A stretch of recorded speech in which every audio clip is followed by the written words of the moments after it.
Nah, kita coba lihat mulai ya dari halaman-halaman Dawkins ya yang Bapak Ibu baca.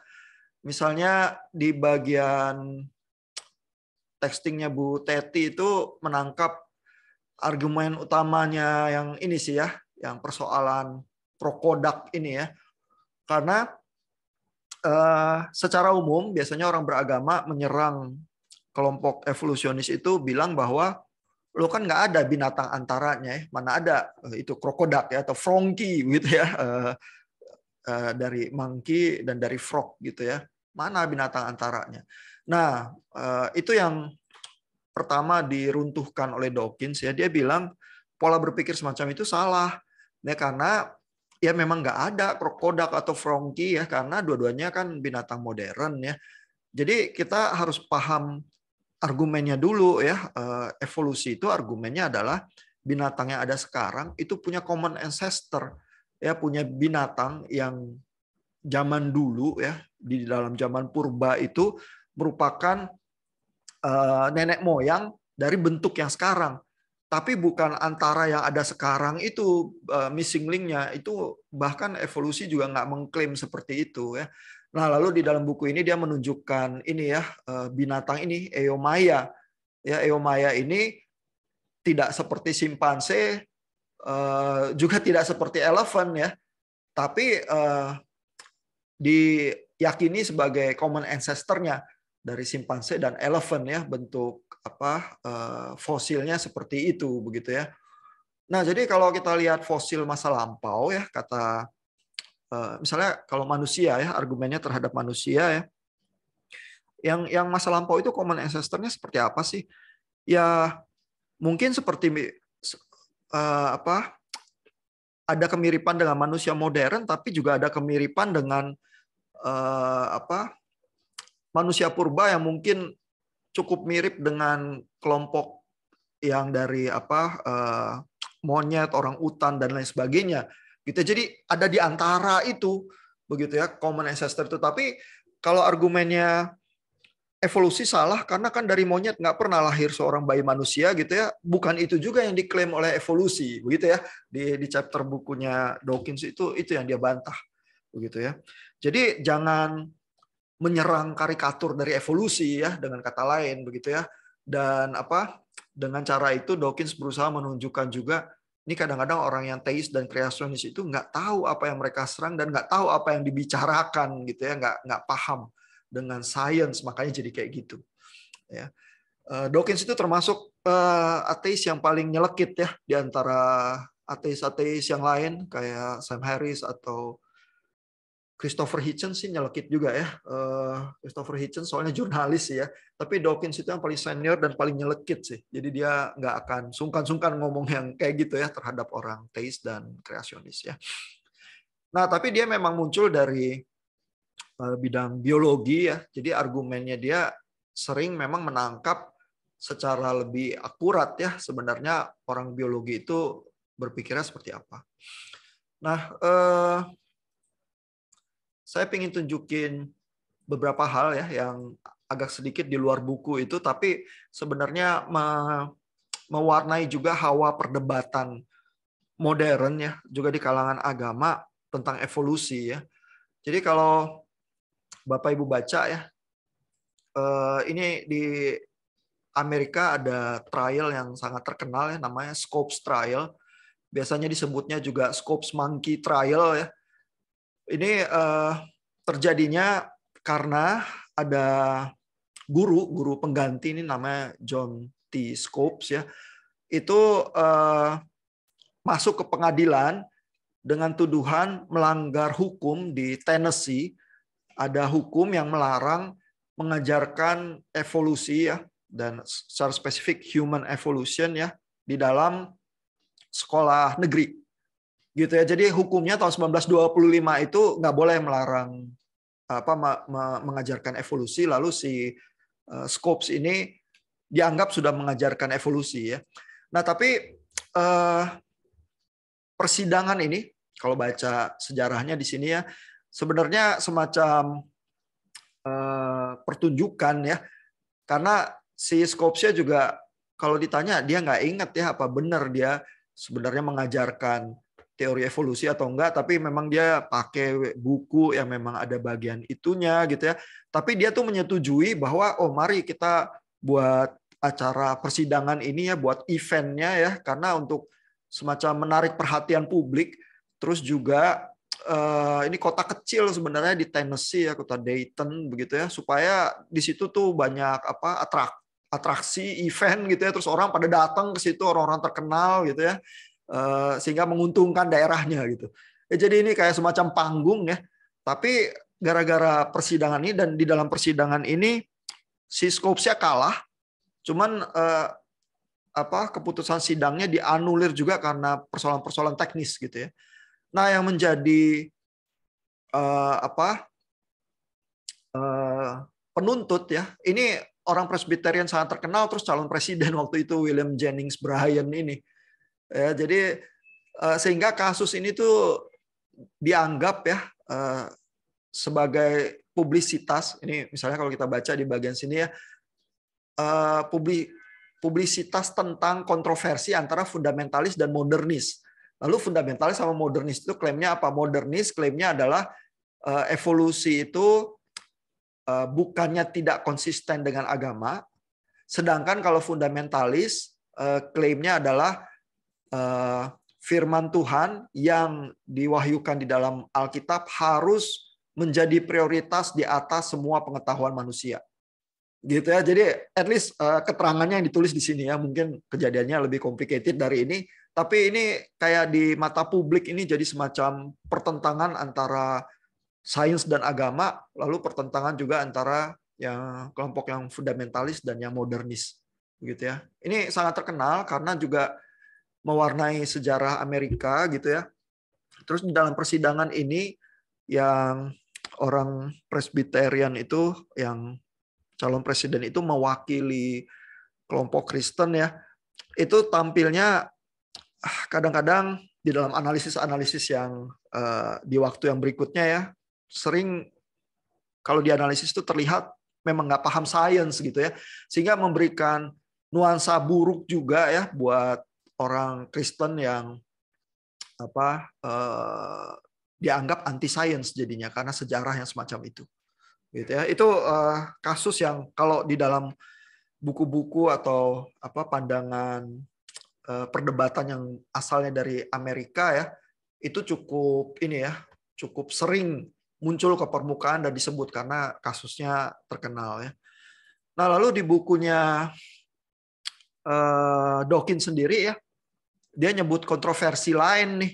Ada kontroversi yang di kalangan Islam ya. Ini apologetnya orang Muslim pakai nama pena itu Harun Yahya.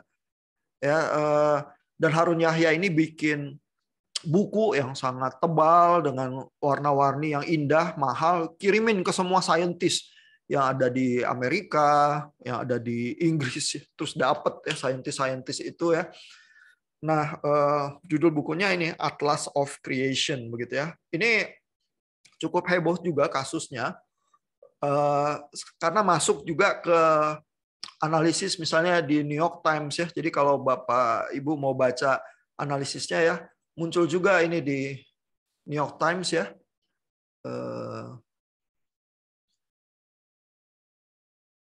Ini di Wall Street Journal, ini yang di New York Times ya, Islamic Creationist and a Book Sent Around the World begitu ya. Ini tahun 2007 artikelnya ya.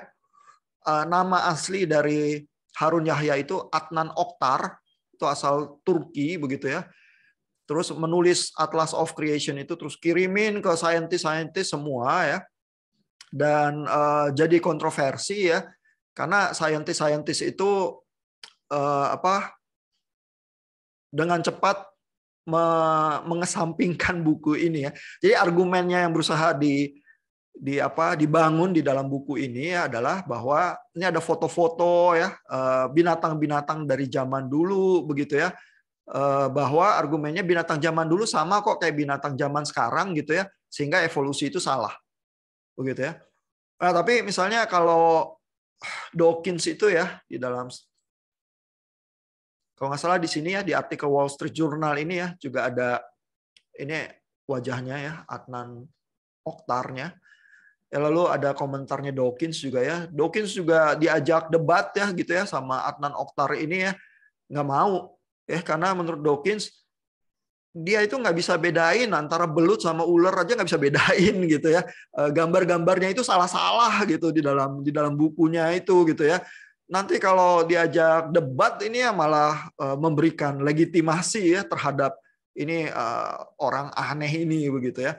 Nah jadi kadang-kadang argumen dari kelompok agama ya dalam hal ini kebetulan munculnya dari kalangan Muslim ya, apologetnya dari Turki, itu kadang-kadang justru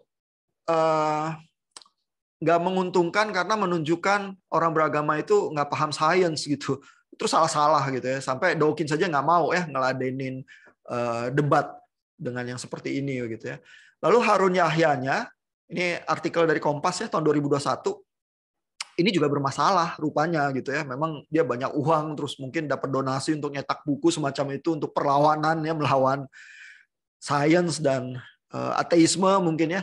Tapi dia kena skandal seksual dan lain sebagainya ya. Terus di Turkinya sendiri jadi kontroversi ya. Ini artikel yang di Kompas itu gembong kriminal dan pelecehan seksual. Terus kena hukumannya juga fantastis ya, 1075 tahun penjara gitu ya. Jadi tokohnya juga kontroversial ya, makanya si Dawkins juga di dalam bukunya tidak sungkan ya mengolok-olok begitu ya, karena jelas dari berbagai sisi ini kayaknya tokoh yang ini ya nggak bisa dipertanggungjawabkan ya. Bukunya Dawkins itu terbitan 2009 ya, jadi sebenarnya kontroversinya udah lama ya. Artikel New York Times itu juga 2007 ya. Tadi kalau yang Wall Street Journal agak baru sedikit ya.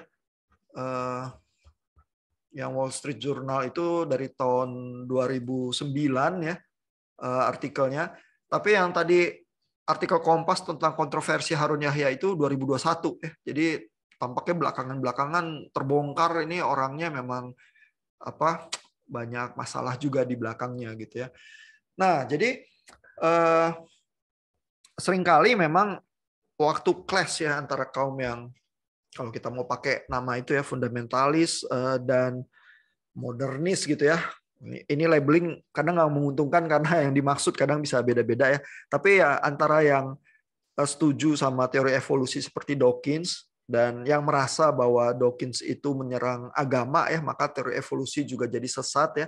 Itu waktu clash seringkali kalau clashnya sama ilmuwan ya, kadang-kadang yang dari kelompok agama itu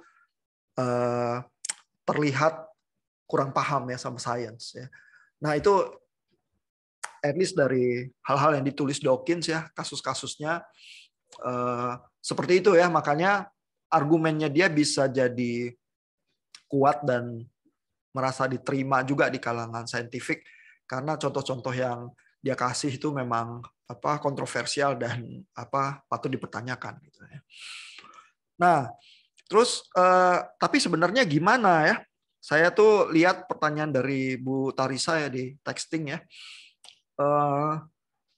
Ya oke lah bahwa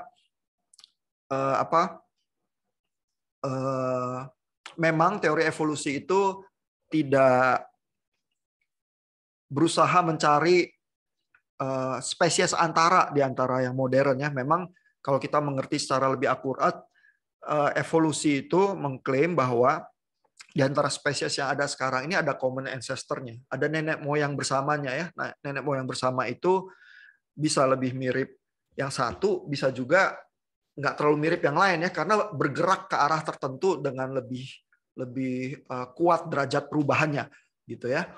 Nah, jadi memang evolusi itu nggak sederhana ya, dan terus mungkin kalau kita bayangin itu bukan cuma satu jalur linear ya dari binatang yang sederhana menjadi yang lebih kompleks ya, tetapi mungkin lebih kayak ada akar terus ada pohon terus pohonnya bergeraknya kemana-mana begitu ya.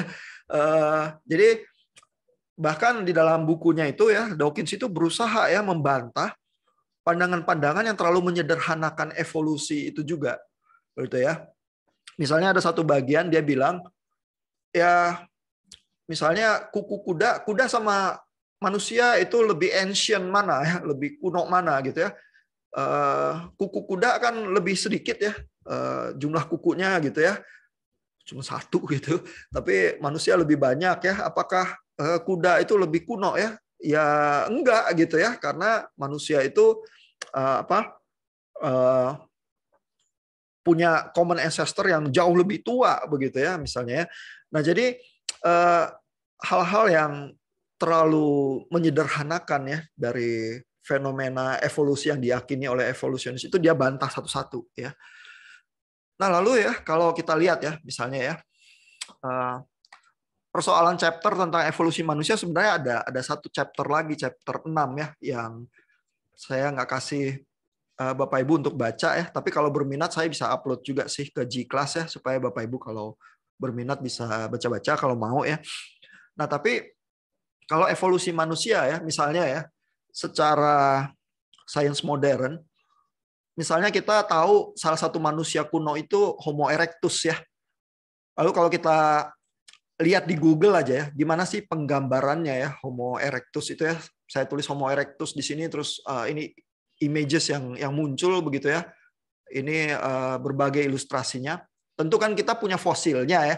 Tapi dari fosil Homo erectus atau Pithecanthropus erectus itu kita bisa coba rekonstruksi mukanya ya. Paling enggak kan jidatnya seberapa, mulutnya seberapa ya, dan besarnya kepala itu seberapa. Itu kan bisa ya berusaha direkonstruksi ya. Nah ini gambar-gambarnya nih. Ya sehingga apa yang disebut Dawkins itu misalnya ya, kalau kita membayangkan sesuatu yang kuno ya, common ancestor itu. Misalnya ya kalau antara monyet sama manusia gitu ya. Nah manusia kuno itu mirip manusia atau mirip monyet? Ya dia bilang mirip dua-duanya kali. Ya bukan cuma satu ya, karena kan common ancestor itu terus jadi pohon, terus bergerak ke sini dan bergerak ke sana. Begitu ya. Dan kalau kita lihat rekonstruksinya juga jadi semacam ini ya. Terus misalnya di postingnya Bu Tarisa bilang lah, tapi kan yang manusia yang punya intelektualitas. Masalahnya adalah kalau kita ketemu manusia kuno ya, katakanlah Pithecanthropus erectus, terus kita berbicara bahasa modern ya, apalagi bicara bahasa pemrograman ya, C++ atau Java atau apa gitu, ya pasti mereka nggak paham gitu ya.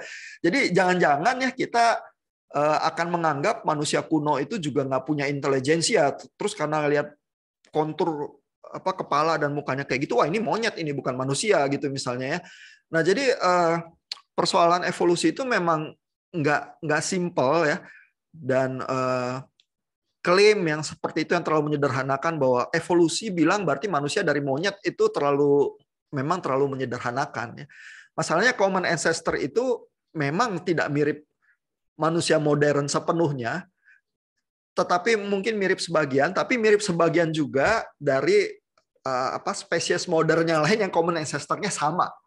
Ya, jadi fenomenanya itu seperti itu, sehingga kalau kita lihat aja rekonstruksinya juga mungkin kalau kita ketemu Pithecanthropus erectus sekarang gitu ya, kita nggak akan menganggap itu juga manusia normal ya, paling sedikit begitu ya. Dan ini ada nih kasusnya ya, kalau Bapak Ibu lihat ya berita-berita ya. Ini munculnya di Afrika ya, tapi masuk ke berita di Kompas juga ya, karena ini saya share ya, ini dari tahun 2021. Tampaknya muncul di YouTube Afrika itu mulai 2020-an ya. Ada orang yang lahirnya seperti ini ya, terus karena dibully sama lingkungannya dia lari ke hutan, nggak tahan. Gitu ya. Ini manusia ini, ibunya sampai sedih begitu ya, tapi ini udah tahun 2021 udah balik lagi pakai jas dan berusaha sekolah gitu ya. Tapi di dalam waktu yang cukup lama dia lari ke hutan, terus nggak mau di antara manusia karena dia sering dibully ya. Ini munculnya di Afrimax TV, ini viral ya, karena wajahnya seperti ini. Nah ini tuh sebenarnya kasus kelahiran yang abnormal ya, bisa dibilang. Orang tuanya itu sering keguguran, terus berdoa sama Tuhan, ceritanya ya di artikel ini bilang bahwa minta supaya diberikan anak ya, kalaupun nggak normal mereka akan rawat begitu ya, karena anaknya yang lahir-lahir sebelumnya meninggal gitu ya. Dan ini anaknya kena kasus namanya mikrosefali, ya, kepalanya kecil ya. Biasanya bisa juga karena pengaruh virus ya, virus Zika begitu ya. Kalau terinfeksi, terus bayi yang lahir bisa ada kasus mikrosefali ini, kepalanya kecil gitu ya. Nah, ini gambar-gambarnya ya, kasus-kasus mikrosefali, dan kebetulan anak itu namanya, ini kalau kita lihat, namanya itu Zanziman Eli ya. Itu juga kena kasus yang seperti itu ya. Ini Bu Teti bilang tamunya Ki Kendi juga pernah seperti itu. Menurut Profesor Genetik ada beberapa kasus langka. Ya, jadi memang itu kasus langka ya. Terus bisa juga terpicu karena infeksi ya, virus Zika itu yang diketahui ya. Nah, terus karena dia dibully ya, terus lari ke hutan, terus nggak sekolah gitu ya. Ya, dia cenderung juga terlihat nggak intelektual begitu ya. Jadi susah bicara dan lain sebagainya. Sekarang karena udah balik lagi, terus pakai pakaian manusia, terus berusaha sekolah, sekarang jadi lebih bisa begitu ya. Nah, masalahnya ya, pandangan bahwa semacam makhluk yang paling tinggi dan intelektualitas itu adalah ciri dari makhluk yang paling tinggi seperti manusia, itu menurut Dawkins itu juga agak self-serving begitu ya, agak bahwa karena perspektifnya kita seluruh kehidupan ini berpusatnya di manusia, kita anggap kita yang paling tinggi gitu. Ya, di dalam bukunya itu ada satu bagian paragraf itu, Dawkins juga mengkritisi ya yang semacam itu gitu ya. Ini ya, saya coba share screen. Nah, ini dari halaman 158 ya. Ini, monkeys are more like humans than earthworms are. Begitu ya. Dia bilang ini yang pikiran yang kayak gini itu karena kita berpikir yang intelek itu manusia, terus monyet itu lebih mirip manusia ya, sehingga evolusi itu kata terakhirnya harus di manusia begitu ya. Ini kata Dawkins ini vain glorious assumption ya, ya kayak rada narsisistik begitu ya, karena seluruh kehidupan seolah-olah berpusat manusia. Dia bilang kalau misalnya ada lintah begitu ya, yang melihat diskusi yang semacam itu ya, maka akan bilang bahwa lintah itu lebih mirip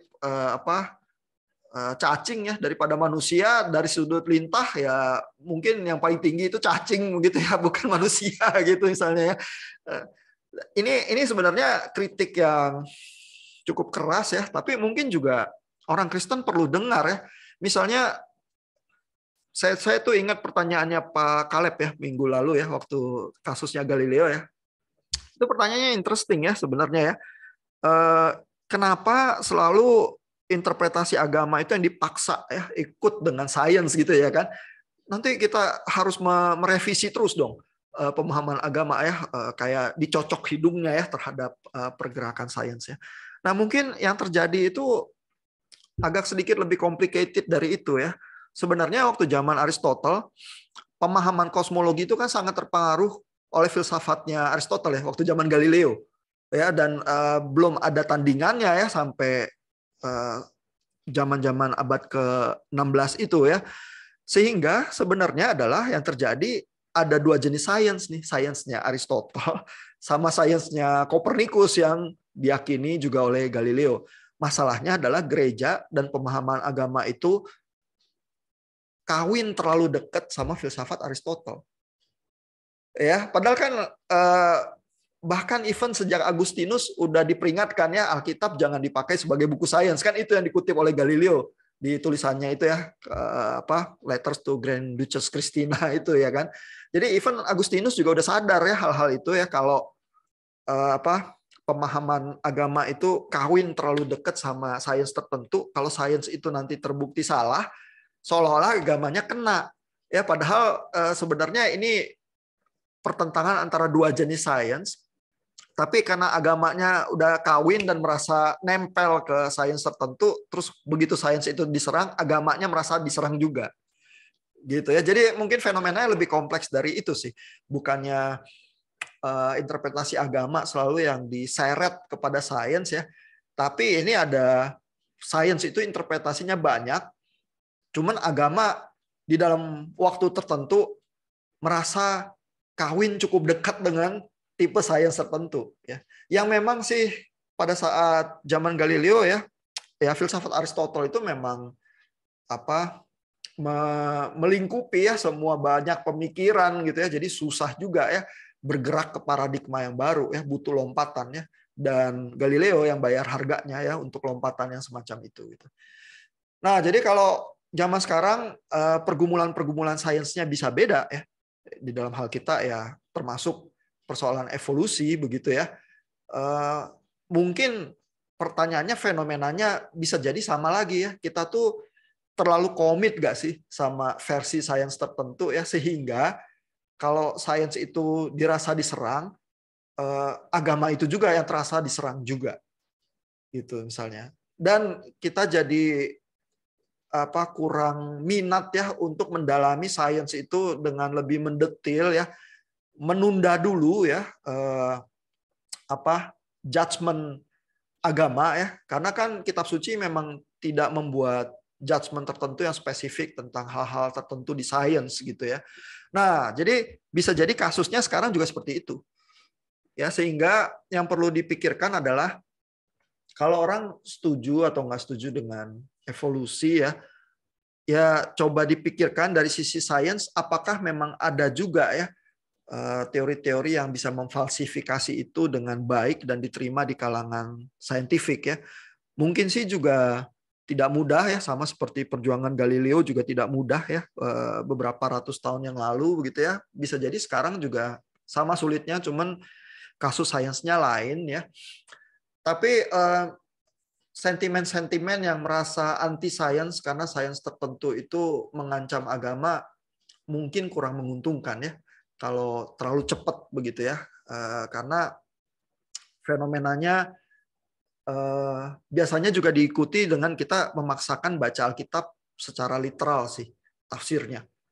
Begitu, karena itu yang dianggap mendikte ya. Padahal nanti belum tentu juga, karena Alkitab kan cukup kaya ya dengan yang literal dan non literal, tapi kita udah punya preliminary judgment tertentu begitu ya. Nah, mungkin itu ya hal-hal yang ingin saya tunjukkan ya dari argumen-argumennya Dawkins. Oh, terus soal intelektualitas ya. Ini ada,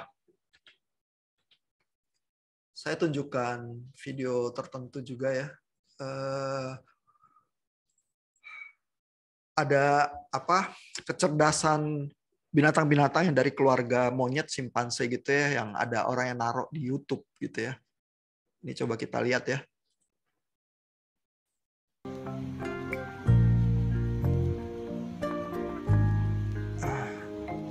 Ini simpansenya membangun dari karung goni gitu tempat buat tidur ya.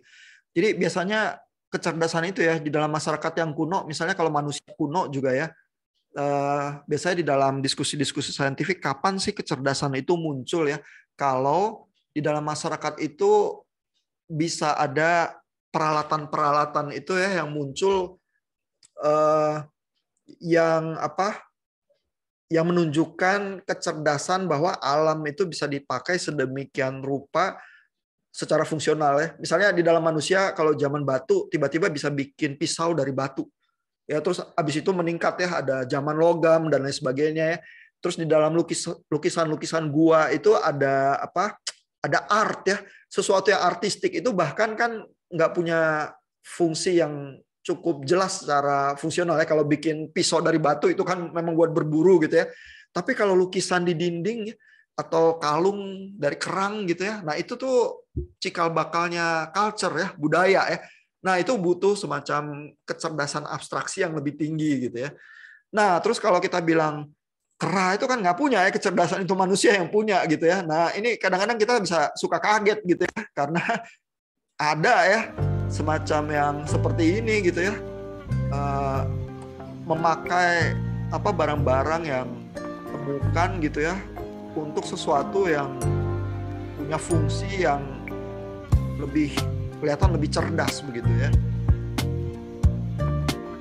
Ini ya kalau saya fast forward terus jadi gitu tuh. Number 4. Ya, jadi itu tadi dia bisa ngikat gitu ya, terus bisa dibuka gitu, terus tidur di atasnya. Kalau yang ini dia berhasil pakai vending machine ini, kera yang ini ya. Ini coba saya fast forward dikit. Oh sorry. Oh ini ya, bentar, kurang maju. Nah ini dia masukin uang.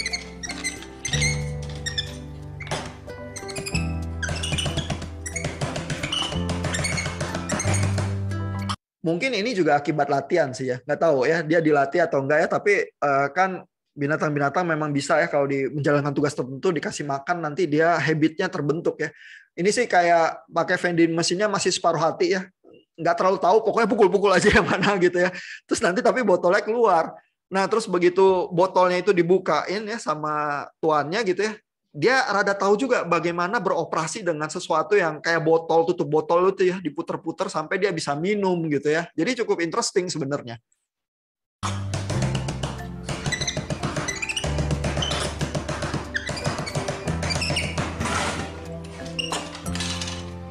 Nah itu ada yang jatuh tuh keluar kan. Terus dia somehow tahu jatuh itu ke bawah ya itu sesuatu yang bisa dipakai ya. Mungkin sebelumnya dia udah pernah lihat sih kali ya.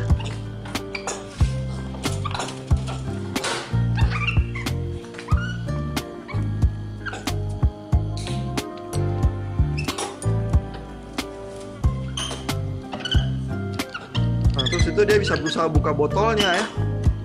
Padahal kali kalau orang kuno dikasih botol juga nggak tahu kali mau diapain gitu botolnya ya. Ini tahu nih karena pernah lihat gitu ya. Ini kera modern soalnya.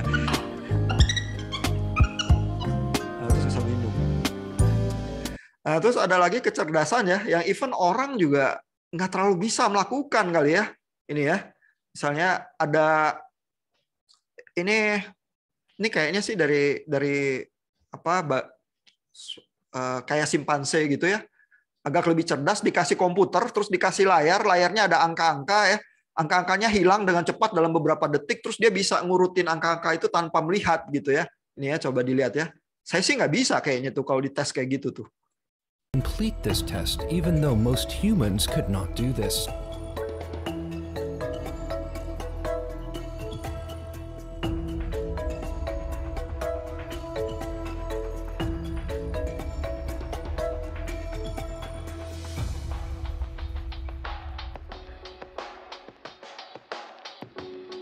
Itu jadi begitu dia klik angka yang pertama, terus angka yang lain hilang semua, terus dia mesti ngurutin semuanya itu ya berdasarkan urutan yang benar tuh dia bisa gitu ya.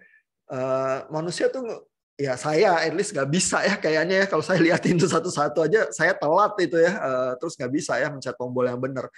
Lalu di bagian belakang ini ada apa? Ini gorila ya, tapi bisa sign language, diajarin. Jadi bisa komunikasi.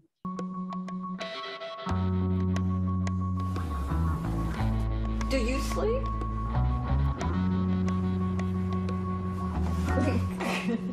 Jadi dia bisa paham ya gerakan-gerakan tangan tertentu, basically bisa komunikasi ya dengan orang yang melatih dia gitu ya. Nah jadi memang kalau kita bicara ya soal kecerdasan itu yang punya cuman manusia ya, lalu manusialah puncak tertinggi dari evolusi ya. Darwin tuh bilang jangan terlalu cepat jumawa seperti itu ya. Dan basically ya sebagai orang Kristen ya, saya rasa perlu ya mendengar kritik semacam itu karena ya kalau Alkitab ngomong misalnya ya dunia ini diperdamaikan dengan Tuhan begitu ya, itu yang dimaksud bukan cuman manusia loh, itu creation loh sebenarnya ya, kosmik ya, yang ditebus juga di dalam Kristus begitu ya, sehingga manusia yang hidup di dalam Kristus itu juga harus bersahabat dan bersikap baik terhadap seluruh alam semesta ini gitu ya. Kan Dawkins itu dalam perdebatan dengan Lennox itu kan bilang itu Tuhan tuh maha besar kok dia concern sama kita yang begitu kecil. Saya rasa nggak bisa ya percaya Tuhan yang semacam itu. Kita ini kan titik doang di tengah kosmos gitu ya. Ngapain Tuhan yang kalau ada Tuhan yang besar itu ya concern sama kita. Tapi orang semacam Lennox yang percaya kan justru itu Tuhan yang dahsyat ya, Tuhan yang kosmik itu justru concern sama kita yang cuma setitik di alam semesta ini gitu ya, dan bahkan mengirimkan anaknya yang tunggal ya untuk mati supaya kita bisa hidup gitu ya. Nah jadi bahwa kita tuh jangan terlalu narsis dan jangan terlalu jumawa ya, sehingga kita rasa seluruh sumber daya alam itu ya cuma untuk menopang hidup kita, terus kita bisa sadis ya terhadap alam dan sebagainya ya, ngerusak alam tuh nggak mikir-mikir gitu ya. Kalau teologi kita itu mendorong kita ke arah sana ya, mungkin jadi kurang begitu menguntungkan juga ya. Karena Alkitab sih bicaranya dan concernnya kepada seluruh creation juga sih. Bukan cuma semata-mata, oh saya manusia, saya hebat, saya pusat alam semesta gitu ya. Nggak gitu juga sih Alkitab. Ya. Oke, mungkin segitu ya. Yang ingin saya tunjukin, ini masih ada waktu supaya kita bisa ada diskusi ya. Silakan kalau ada pertanyaan atau komentar, Bapak Ibu.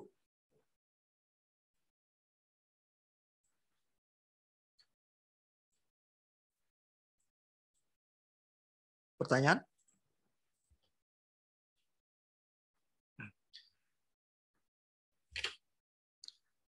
Apakah evolusi itu bisa ya dipersalahkan ya? Bisa ya, karena Dawkins juga di chapternya itu nulis ya. Jadi dia bilang ya, kalau mau membantah soal evolusi ya, ini ya di halaman 147 ini ya. Misalnya kalau kita nunjukin di dalam zaman kuno, dan dia nyebutnya spesifik lagi ya, pre-Cambrian ya. Zaman Cambrian ini tuh zamannya sangat misterius ya, karena begitu zaman masuk ke bumi itu masuk dalam era Cambrian ini, terjadi yang disebut dengan Cambrian explosion ya. Semua keanekaragaman binatang itu muncul nih di era ini ya. Tapi ini tuh bukan, memang di dalam usia bumi tampaknya dalam waktu singkat muncul, tapi sebenarnya yang dibicarakan dalam waktu singkat itu adalah setengah miliar ya, 500 juta tahunan begitu ya. Di dalam era tertentu tiba-tiba pada muncul. Nah, lalu si Dawkins itu bilang, kalau misalnya ada fosil binatang modern ya, misalnya kelinci gitu ya, ditemukan di dalam era sebelum Cambrian, ya udah teori evolusi itu runtuh, dia bilang.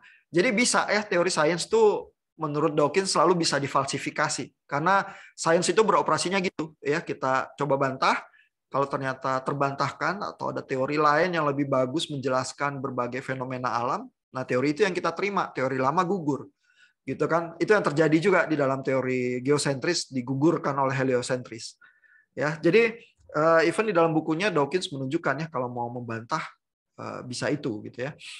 Nah, Harun Yahya itu di dalam yang tadi itu yang jadi olok-olok itu ya, yang bukunya itu berusaha menunjukkan itu sih, hewan-hewan lama ya, cuman pengetahuan biologi dia memang terus jadi olok-olok ya. Tapi ada nih binatang yang diperbincangkan orang ya, ini ya namanya ya coelacanth ya, ini ikan purba ya, ini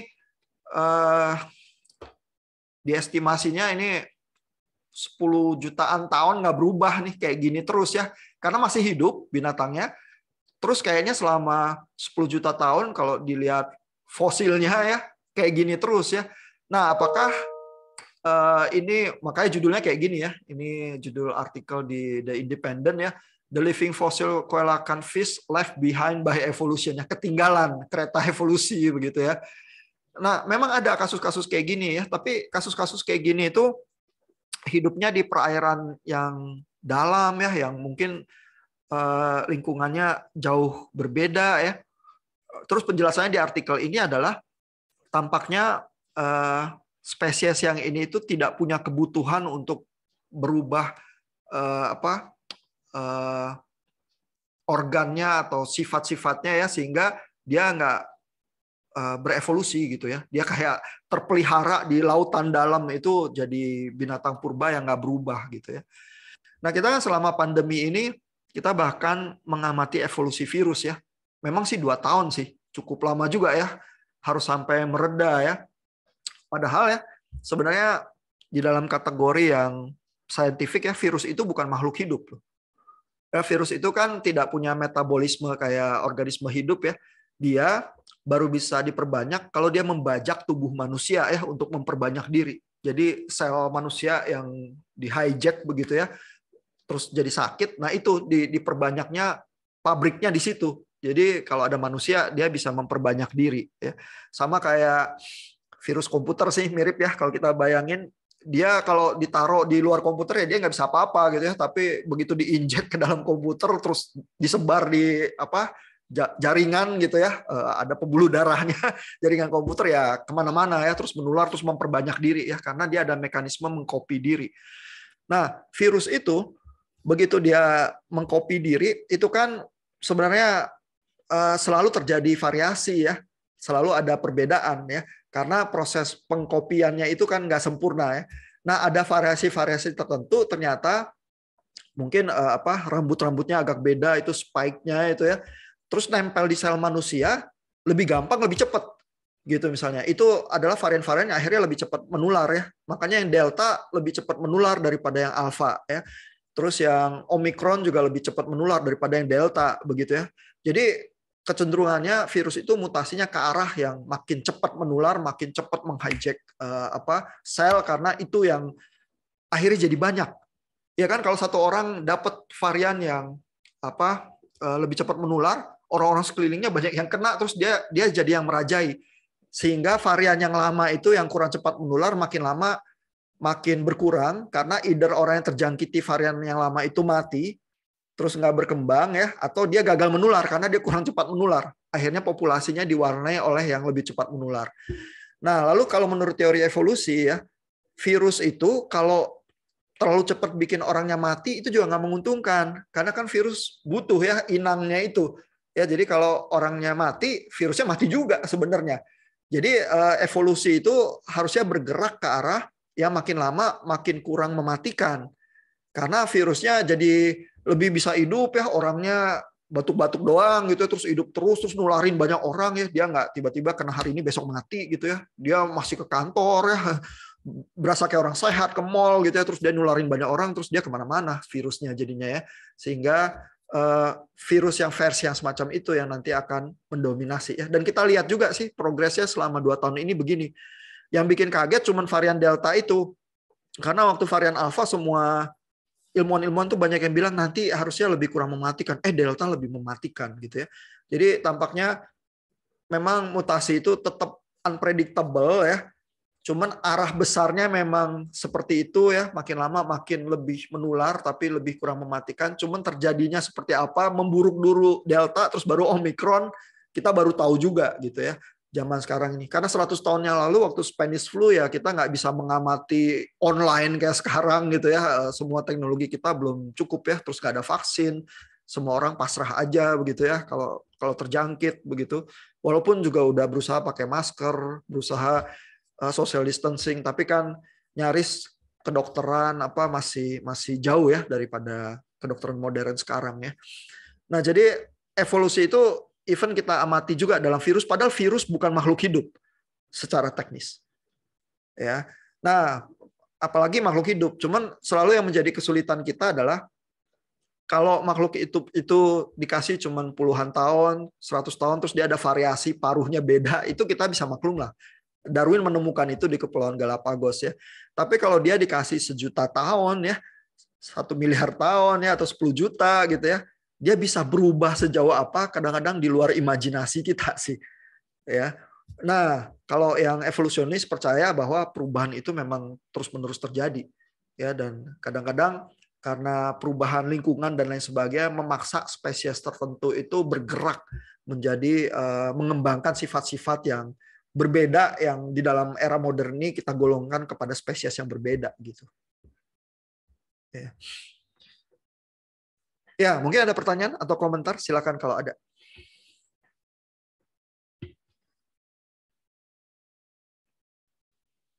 Jadi makin suka Dawkins atau makin nggak suka Dawkins sekarang?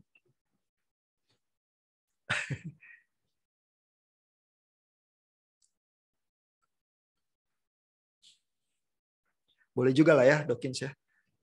Saya rasa kalau dia ngomong biologi dia akurasinya tinggi sih. Jadi dia perlu diperhitungkan sih kalau dia ngomong biologi. Kalau dia ngomong filsafat ya denger ini aja lah. Dengar pakai separuh telinga aja lah.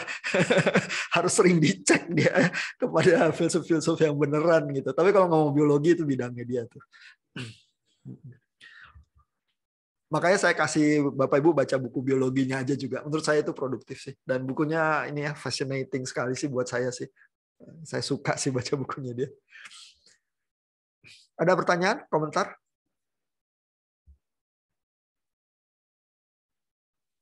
Ya ini makin galau atau makin ada arah ya di dalam berapologetika atau pemahaman iman. Gimana rasanya, Bapak Ibu?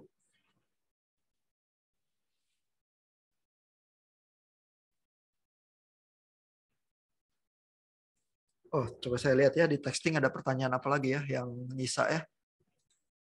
Bapak Ibu komentarnya malu-malu sih.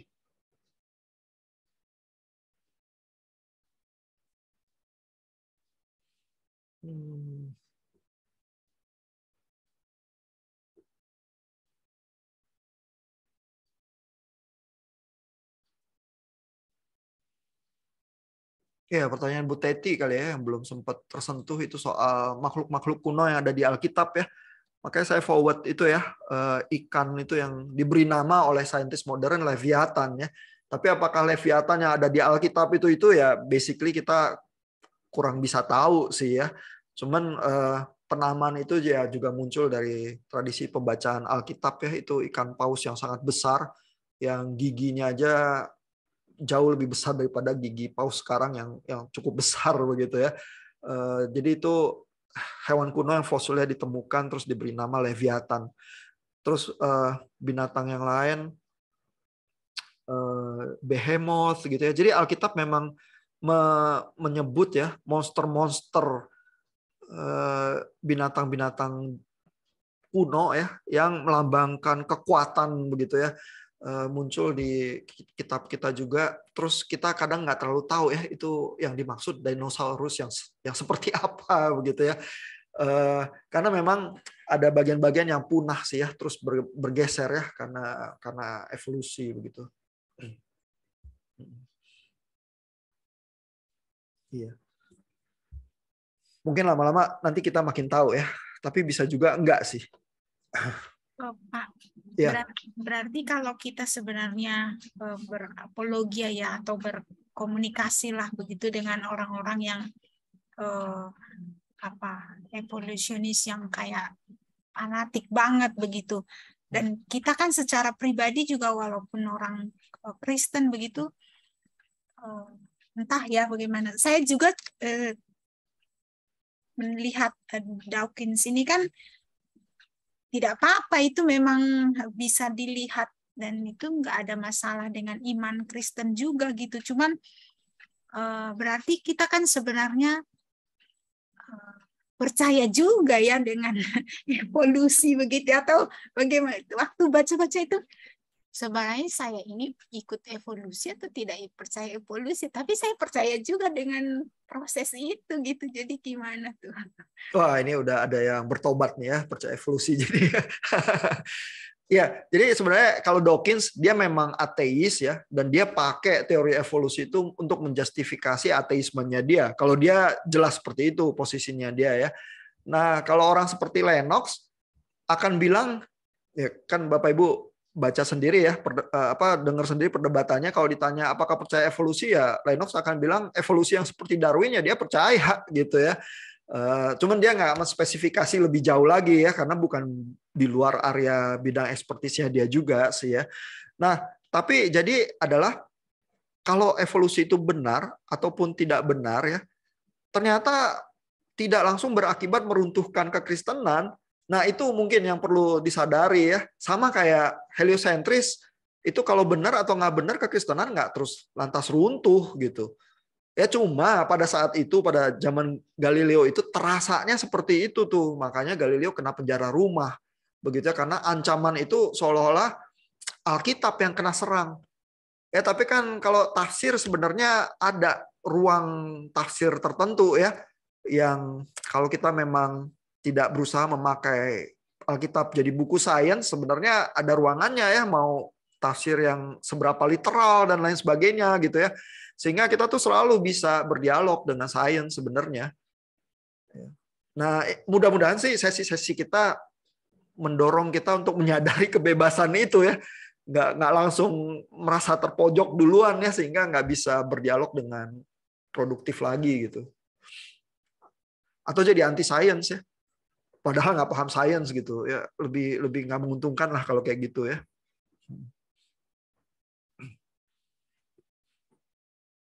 Ya jadi nggak apa-apa sih Bu, ini percaya evolusi ya, tapi bahwa evolusi itu pun masih banyak misteri ya. Dawkins akan dengan cepat juga sih mengakui ya bagian-bagian ya, kita banyak yang masih banyak gaps kan gitu kan, tulisnya dia ya, yang Pak Kaleb tanya itu ya.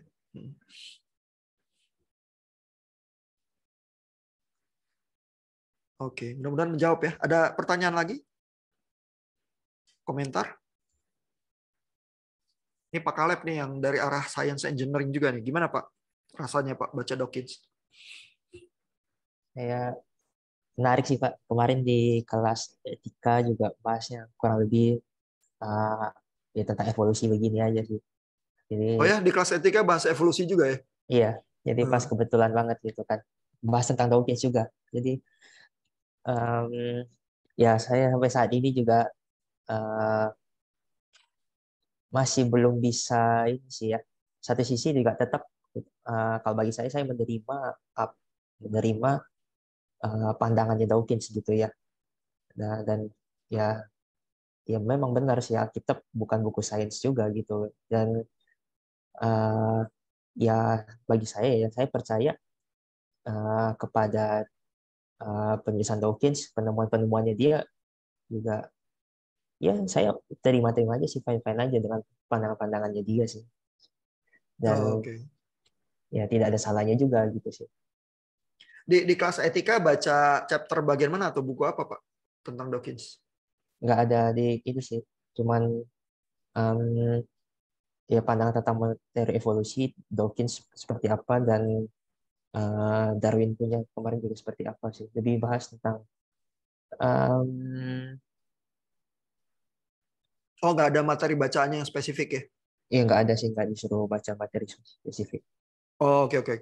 Ya paling nggak Bapak Ibu mengecap satu chapter lah ya dari bukunya.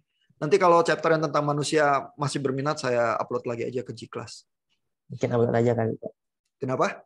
Di-upload aja kali Pak. Menarik Pak. Di-upload ya? Oke. Pengen baca berarti.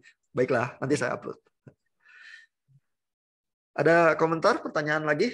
Nih waktu kita mulai mendekati penghujung. Mungkin penasaran aja kenapa ini hanya pertanyaan receh gitu ya. Boleh receh, mau banyak juga boleh. Kan sebenarnya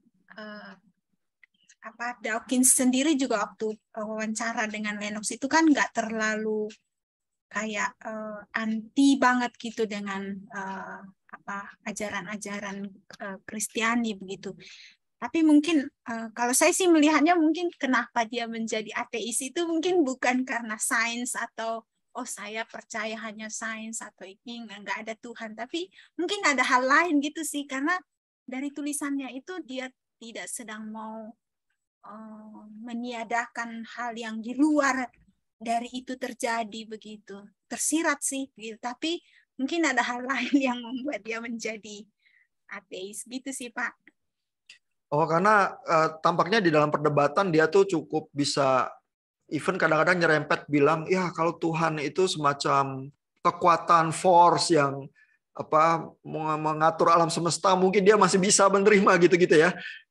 Nah, sebenarnya orang-orang yang ateis ya, new atheism ya, kelompoknya itu ya, Christopher Hitchens, Richard Dawkins, Sam Harris ya, itu mereka yang mereka benci ya, dan jelas banget dari banyak perdebatan dan speech mereka yang mereka benci itu adalah fundamentalisme agama, dan terutama fundamentalisme agama yang ujungnya nanti violence ya, kepada kekerasan, itu mereka benci banget ya. Terus bunuh-bunuhan ya dijustifikasi dengan keagamaan ya, wah itu mereka kritiknya keras banget kalau udah gitu ya.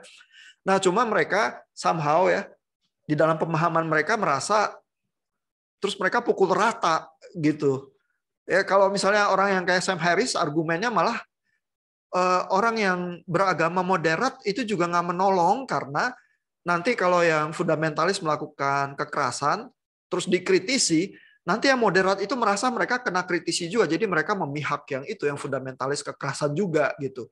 Sehingga pilihan yang masuk akal, yang logis menurut kata Sam Harris adalah ya ateisme. Sudah, kita melihat nilai-nilai kemanusiaan aja gitu. Nah jadi mereka biasanya ya motivasinya itu karena give up sih. Lihat yang fundamentalis agama gitu. Ya padahal kan agama bukan cuma sisi yang itu ya, sisi gelapnya ada. Dan mungkin juga PR ya buat komunitas beragama ya, bahwa kalau keagamaan itu muncul dengan sisi gelap, kita jangan deny. Kita harus kritisi juga sisi gelap yang itu tuh, karena itu bukan sisi keagamaan yang baik ya.